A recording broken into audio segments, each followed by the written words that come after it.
Well, it's been a year since a violent clampdown in Eswatini on pro-democracy activists left dozens of people dead, many injured and several arrested.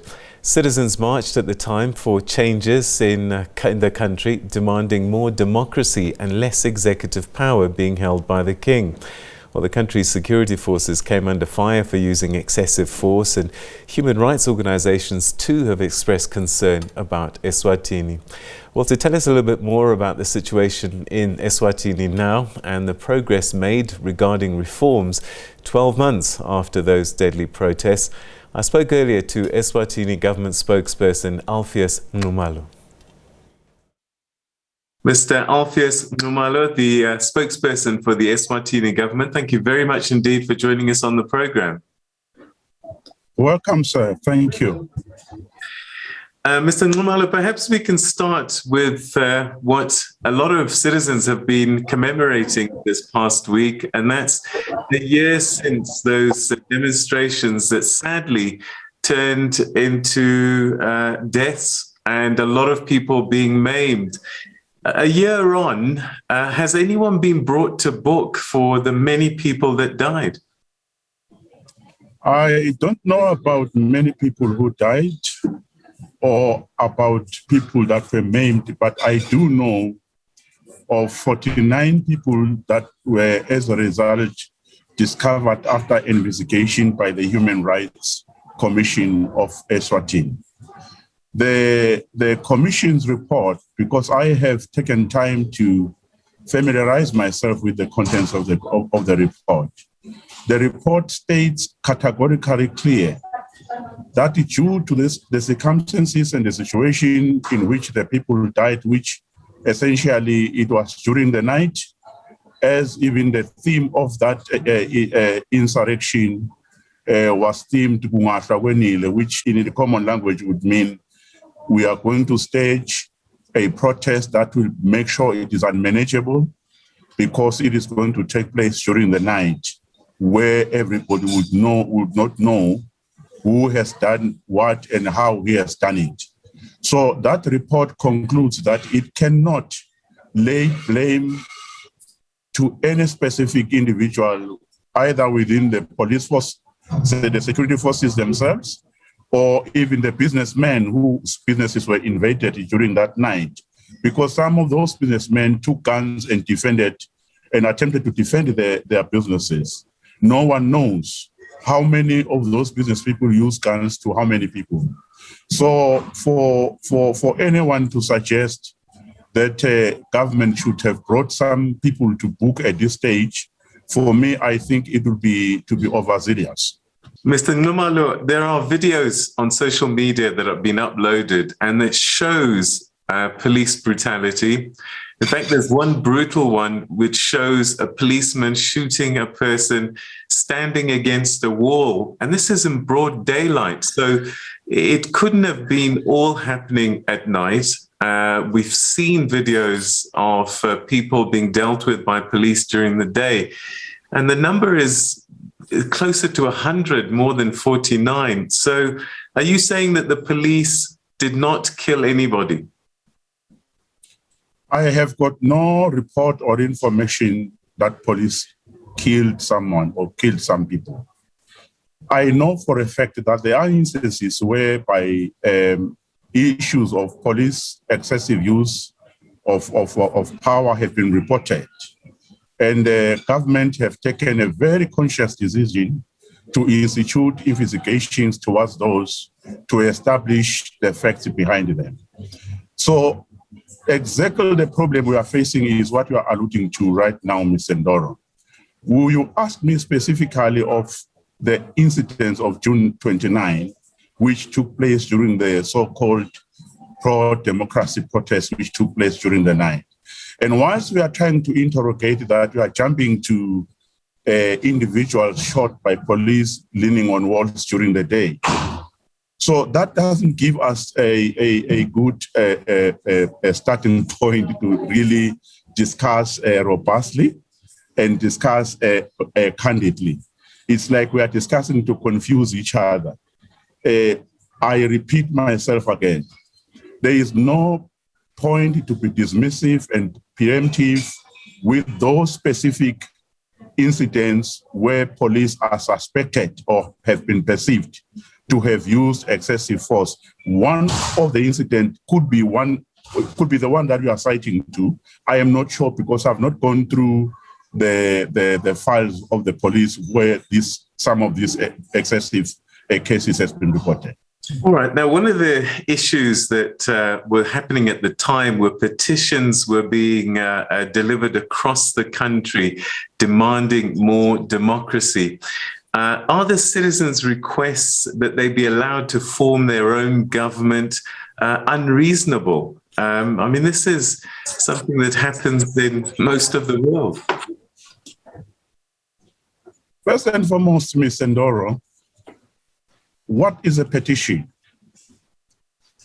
Who in our case is supposed to petition a respective member of parliament?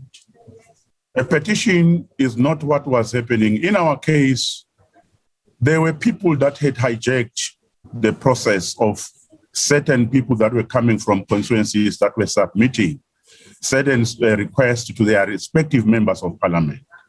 And as they were doing so, they were committing acts of violence. They were throwing stones at the structures, and they were threatening other people who were not participating in those marches that were taking place. A petition, a genuine petition, Ms. Ndoro, in our situation is specific. It must be compiled by people that come from that particular Ingudla. And those people that compiles it must be people that have participated in voting for their MP, and they must be a specific reflection of the name, the ID, and the voter number to have what you would call a legal or a genuine petition.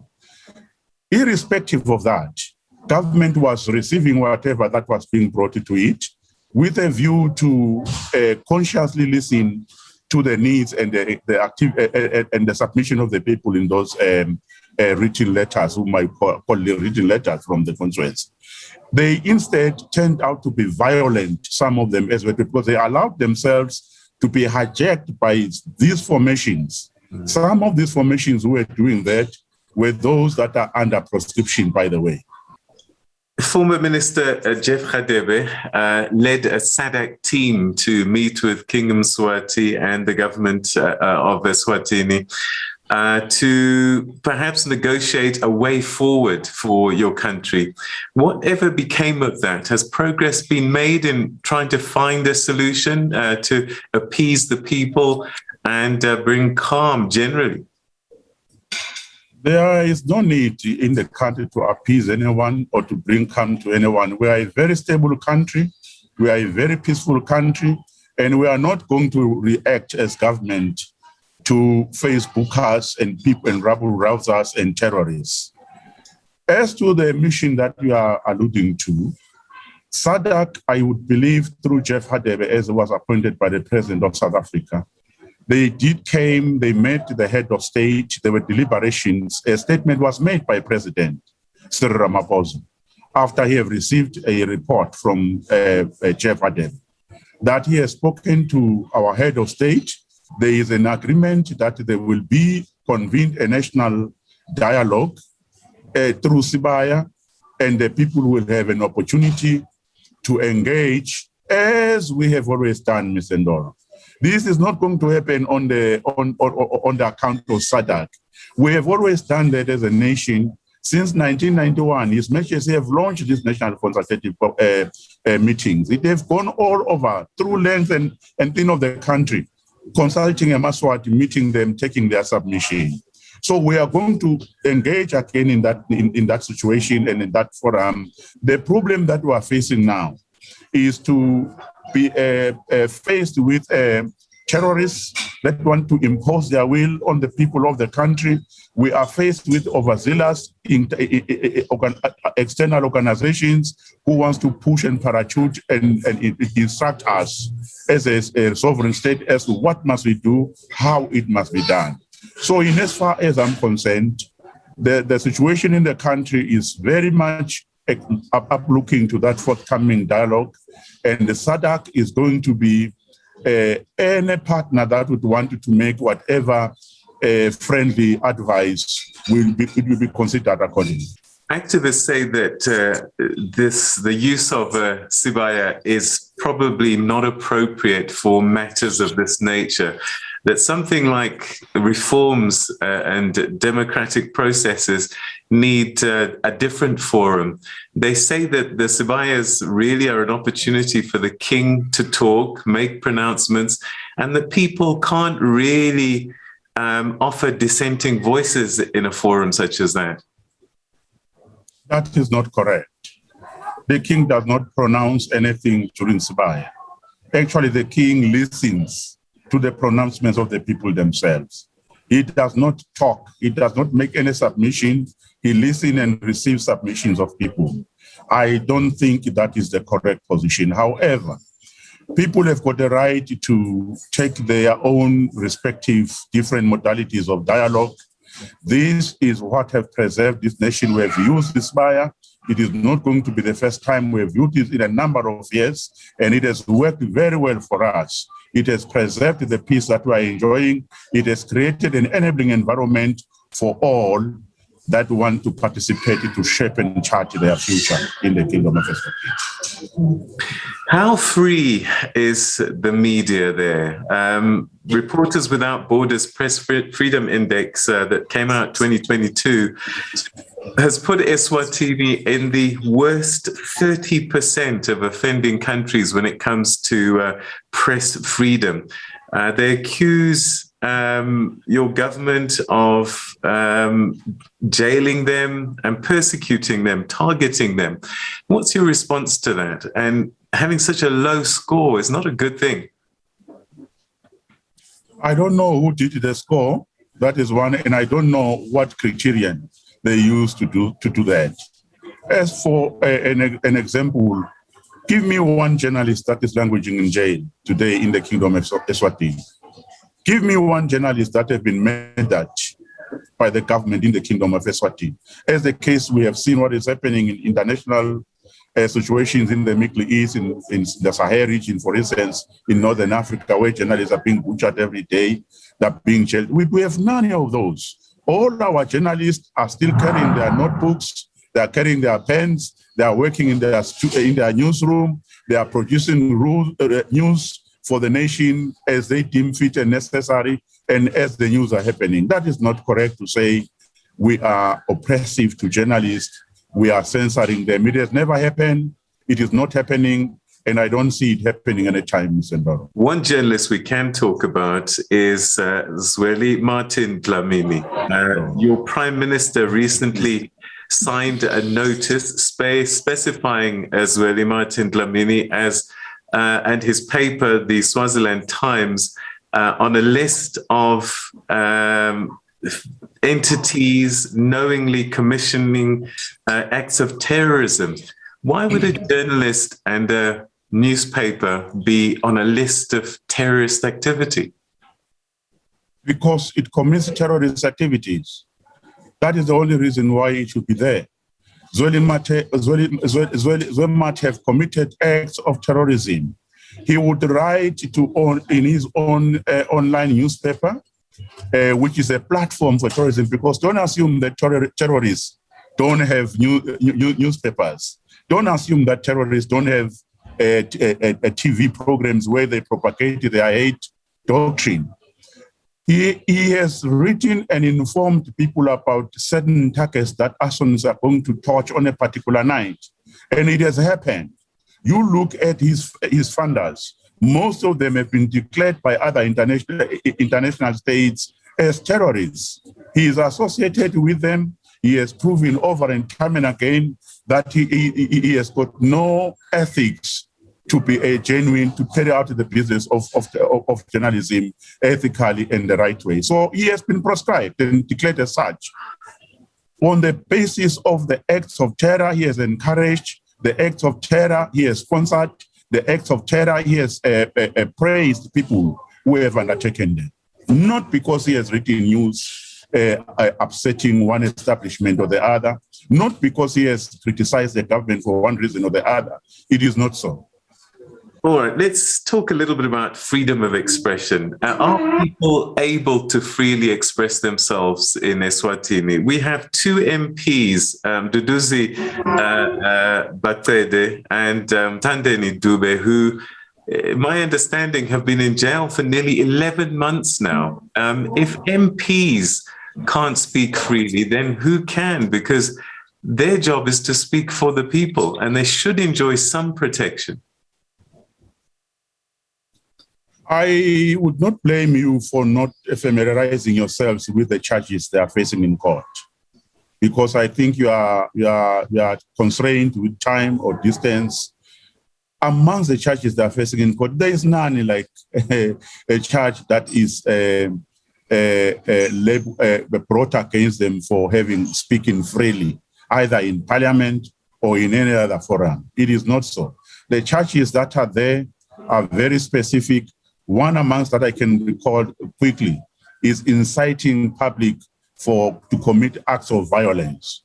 That is the charges I know they're facing. There is absolutely no charge that curbs them for expressing their opinion or exercising their right to project the interests or even the ideas of the people they represent from their respective Tingula centers.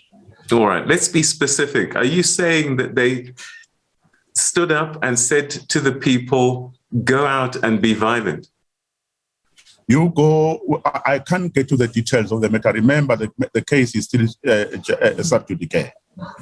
I am saying they are facing charges in court. One of the charges they are facing is to incite public violence. All right, let's talk a little bit about the future. Is there a process for reform?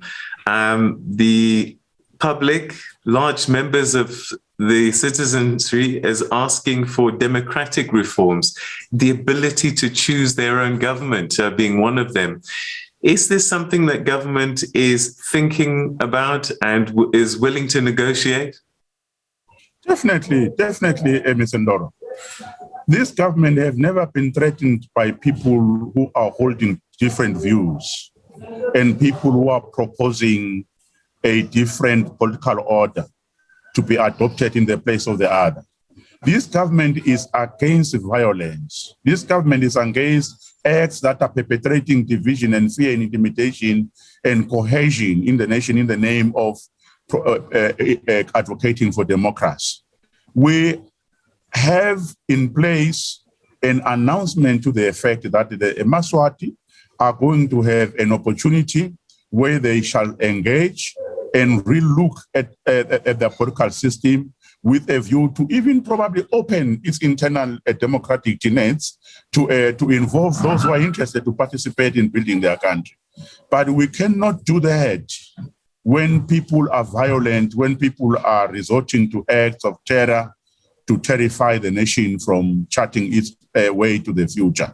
And we are not going to be doing that for the first time, Mr. Ndoro. We have always done that. That is the history that we cherish as a nation, that when we come to a certain specific juncture of our history where we feel now the systems are not working for us well, we sit down, we review them, we change them, we reform, we implement, and we live, and we vote, and we keep voting for new governments as a result. That structure is there, and the dialogue as a forum where Eswatini will engage is going to be announced by the government when it is ready. Human rights lawyer and chairperson of the Swaziland Multi-Stakeholders Forum, Thulani Maseko, says that government is closing down all channels of peaceful demonstrations. There's been a ban on marches, a blanket ban since October last year. And he fears that all of this kind of suppression is actually what fuels the violence because people get frustrated. That is not correct. When you apply to stage a march or a protest, you do so through the city council, which is the municipality in your situation. They look certain things. For instance, if there is no potential for violence to erupt, or there is no potential to disturb other people who are not part and parcel of your protest, there is no potential to disturb business as well. So there is absolutely no oppression in that respect. I would only respect the decision of the municipality that they would have considered certain things, amongst which I have already mentioned to you. Otherwise, there is no intention from the part of government to stop people from peacefully expressing themselves in one way or the other. Has the king indicated at all that he's prepared to give up power and join the rest of the world in having a constitutional monarchy, not an absolute monarchy, and give the power to the people directly? Your question is not premised on proper understanding of the institution of the monarch. Our monarchy is not an absolute monarchy. Our monarchy is a constitutional monarchy. His powers, he is an executive monarch. His powers are demarcated and given through by the constitution. And I hope we are not confusing an entity with executive power with an entity that is absolute, as you put it. We, as a nation, made a deliberate decision and choice that the executive powers are going to be placed upon the king as an institution. And the king, the institution of the monarch and the king in this country, works with many subsidiary bodies. The advisory councils, there is a proper functional and elected government with legislature, executive, and judiciary, which work independently. From the king. Isn't this what the issue is, though? That people are saying that's not what they want. They want the king not to have executive powers. I've never heard one single Swazi saying that, except few Facebook bookers and some of these other individuals who may have a right to propose what they want to propose. But when you say the people want that, Mr. Ndoro, you know we are over-exaggerating a point that you cannot substantiate yourself. All right. As we close up, are you saying that there are no human rights issues in Eswatini, that organizations such as Human Rights Watch just don't understand what's happening in the country, and that there are no concerns that citizens have about freedom of assembly, freedom of expression, and we even hear about abductions. So all of this is a fiction, and that, as I said, organizations such as Human Rights Watch are misrepresenting the situation in your country. They are obsessed with their own desires. Otherwise, the figures and the facts in the kingdom of Eswatini, if you would come even tomorrow, I'm inviting you to come, take your camera and your crew, come here. We gladly welcome you and tell me who has been abducted by who, and tell me whose right has been violated by who. We are a free country. Our people are happy. Not that there are no challenges. We have challenges as a state like any other state. We are attending to those challenges as a state. Like in the case of South Africa, you've got your own unique challenges. You are attending to them. So we are not going to be even intimidated by these so-called international organizations. To be international and you lack sight of the reality of what is happening on the ground, there is no government that is going to work on the modus operandi of those international organizations. We respect them. They have a right to do what they do, but they don't have a right to lie about our country. They don't have the right to write negative reports, which are not factual about our system, about our government, and about our leaders.